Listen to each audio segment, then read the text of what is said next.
Um artigo do New York Times, publicado nesta segunda-feira, fez um retrato do desequilíbrio atual de poderes no Brasil, apontando para a recente expansão de força do Supremo Tribunal Federal como uma potencial ameaça à democracia do país. O título escolhido pelo jornal norte-americano é um questionamento, abro aspas, para defender a democracia, a Suprema Corte do Brasil está indo longe demais? Fecho aspas. A reportagem usa a recente operação contra 8 empresários para ilustrar a atuação do STF acima de teóricos princípios democráticos. No caso em questão, a PF agiu a mando de Moraes baseado em conteúdo de um grupo privado de mensagens publicadas em uma matéria jornalística. Segundo o New York Times, a ação foi uma demonstração crua de força judicial que coroou a tendência de expansão drástica do poder da corte. A reportagem citou a preocupação de juristas a respeito de ilegalidades na atuação do STF, dizendo que o ativismo judicial de Moraes e seus colegas contam com o apoio de líderes políticos de esquerda e de grande parte da imprensa.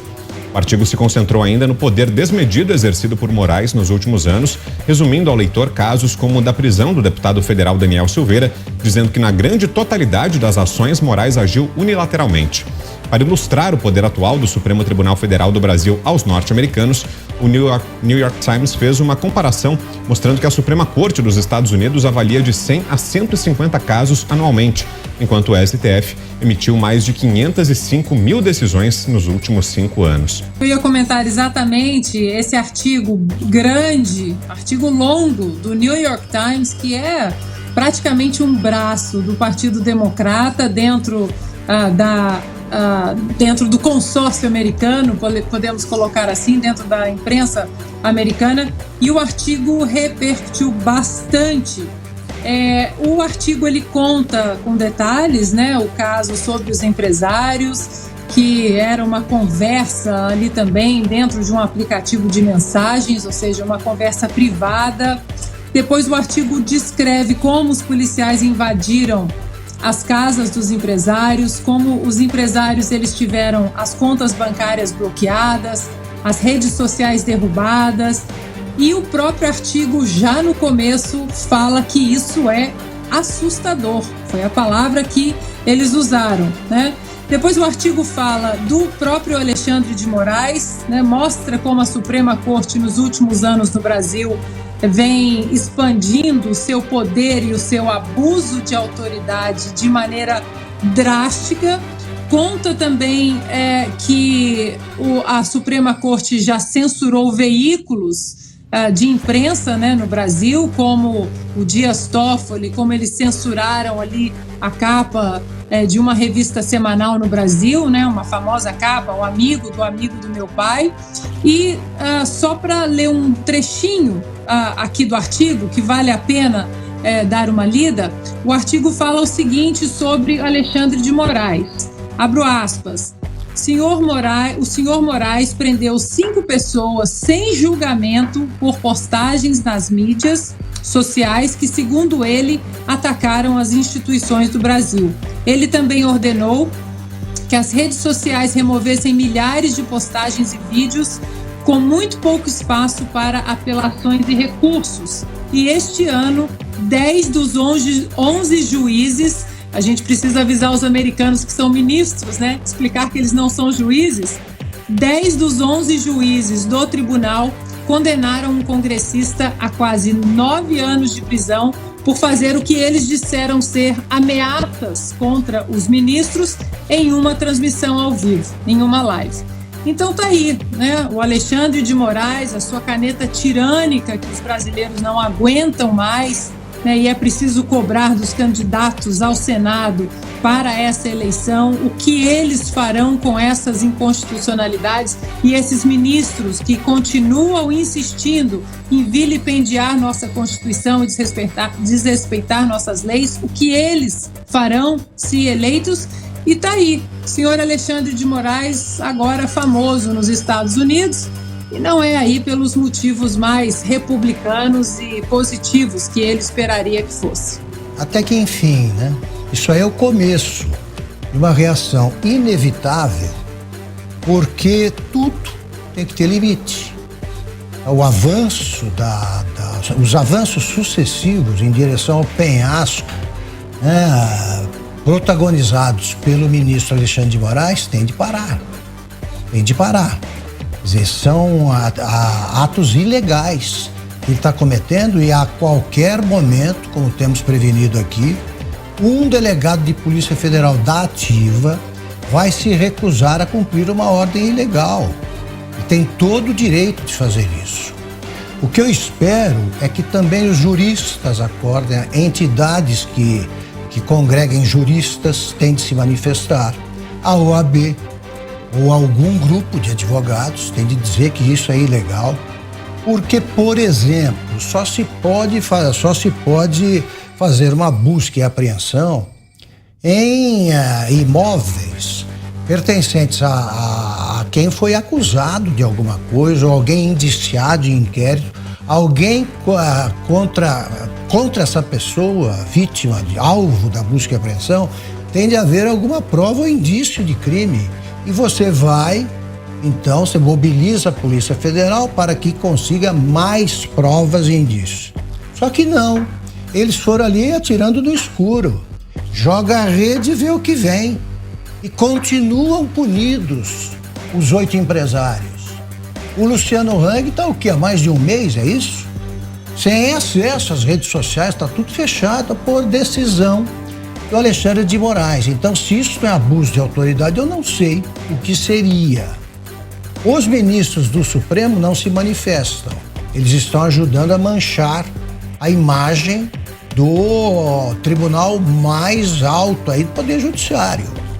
A cúpula do Poder Judiciário a imagem está sendo arranhada cada vez mais. Então já começamos a despertar reações no exterior. Essa pergunta do New York Times, o STF está indo longe demais, mas já foi muito longe. Muito longe. Em nome da democracia, você pratica atos autoritários ou ditatoriais, típicos de ditadura. Prende gente, toma decisões baseadas em lei nenhuma, como falaremos depois aí sobre o Barroso, do caso do vereador. Disso trataremos mais tarde. Agora, é bom que o Alexandre de Moraes e seus pares reflitam sobre isso. Por enquanto, é a reação dos delegados que já são aposentados. Daqui a pouco teremos um delegado com o apoio da maioria da população brasileira, recusando-se a cumprir uma ordem ilegal ou inconstitucional. Nós temos falado, e quem nos acompanha aqui, Vitor, sabe, nós não somos visionários, nem temos uma sagacidade maior do que a de ninguém. Mas a gente tem falado que isso é grosseiro, esse desvio de função do Supremo Tribunal Federal é grosseiro, não é sutil. Então nós temos falado aqui repetidamente que não tem como ficar de pé esse tipo de desvio, isso não vai ficar de pé. E volto a dizer, eu não sou um visionário, um profeta. Só vai ficar de pé se virar um regime ditatorial.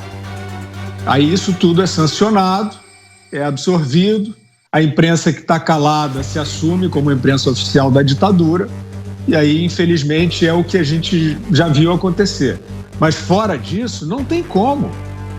Esse negócio de alegar, o Supremo Tribunal Federal e, em particular, o ministro Alexandre de Moraes, eles fazem alegações para sustentar as suas diligências extremas. São alegações, essa história de uma conversa de WhatsApp significar uma urdidura de golpe por parte, isso é uma alegação rasa. E assim, é até um pouco chato e incômodo repetir isso, porque é óbvio, É óbvio, está todo mundo vendo e uma parte está querendo fingir que não é. Evidentemente que nós falamos aqui várias vezes já, Nós fizemos também modestamente aqui, porque somos só observadores, mas fizemos modestamente aqui esse chamado, se eu posso dizer assim, ou enfim, essa observação mesmo para as instituições, incluindo a Polícia Federal. Bom, a Polícia Federal, uma instituição muito respeitada ainda no país. Ela tem, não sei se é uma ala, não sei se é uma parte, não sei se são relações ali especiais que estão sancionando esse tipo de ação que não ficará de pé. não sou eu que estou dizendo, não tenho autoridade nenhuma. É porque são grosseiras. Aqui não precisa do foro especial porque eu não quero. Vocês acham que isso é possível? Né? A nota triste, melancólica, é que em outros tempos você nem precisaria de uma reação institucional da Polícia Federal. A sociedade inteira, de vários lados, reagiria, inclusive a imprensa. E principalmente a imprensa, porque quando tem abuso de poder, em geral, quem faz o primeiro contraste é a imprensa, que está absolutamente entregue a uma força que eu nem sei direito qual é. Evidentemente que a gente sabe, e aí tem paralelos fora do Brasil. Eu tenho citado também aqui bastante o primeiro-ministro canadense Justin Trudeau.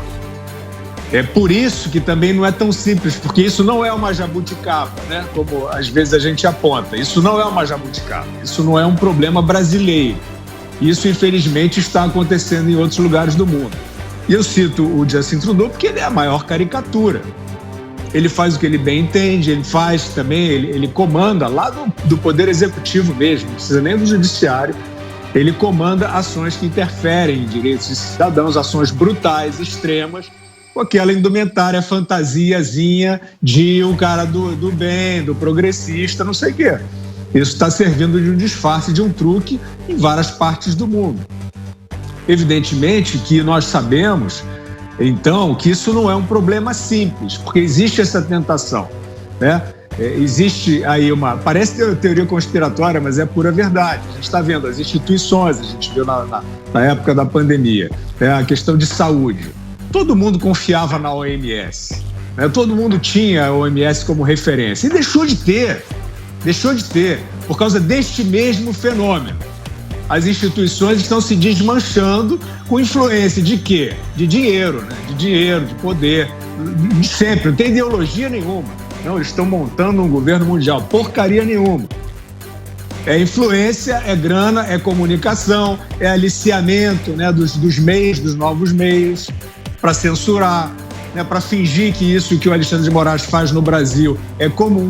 Aí tem essa imprensa que virou uma coisa fajuta, né, com complacência dessas redes sociais que saem cortando língua.